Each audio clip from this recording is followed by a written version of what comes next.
वैसे तो बीजेपी ने हर इलेक्शन में यूनिफॉर्म सिविल कोड को अपना मुद्दा बनाए रखा। इस मुद्दे पर मुस्लिम समाज की जानिब से मुख्तलिफ राय मानी जा रही है। कई सियासी पार्टियों ने इसे वोट बैंक की सियासत के लिए बीजेपी का आखिरी पैतरा भी बताया। इसी बीच ये भी खबर आई कि दिल्ली में कई मुस्लिम दानिशवरों ने जमीयत उलमा हिंद के सदर मौलाना अरशद मदनी से मुलाकात की। रिपोर्ट देखिए।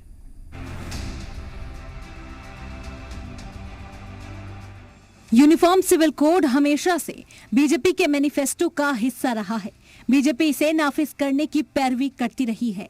2014 के बाद से बीजेपी अपने मैनिफेस्टो में शामिल ज्यादातर बड़े वादों को पूरा कर चुकी है, जिसमें अयोध्या में राम मंदिर की तामीर और कश्मीर में आर्टिकल 370 हटाने जैसे मुद्दे शामिल हैं।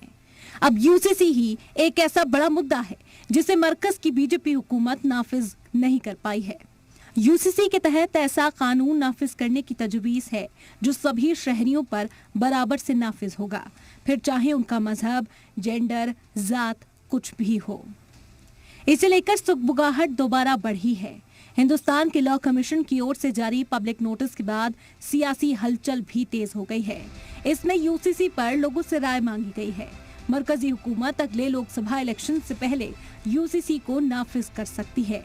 लॉ कमीशन की राय मांगते ही सियासी वार पलटवार का दौर शुरू हो गया है। वहीं समाजवादी पार्टी के लोकसभा एमपी शफीकुर रहमान बर्क कहते हैं कि हमारे आईन ने सभी मजहब के मानने वालों के लिए यह आजादी दी है कि वो अपने अपने मजहब के मुताबिक जिंदगी गुजारें। इसीलिए यूनिफॉर्म सिविल कोड नाफिज करने से कोई फायदा नहीं होगा।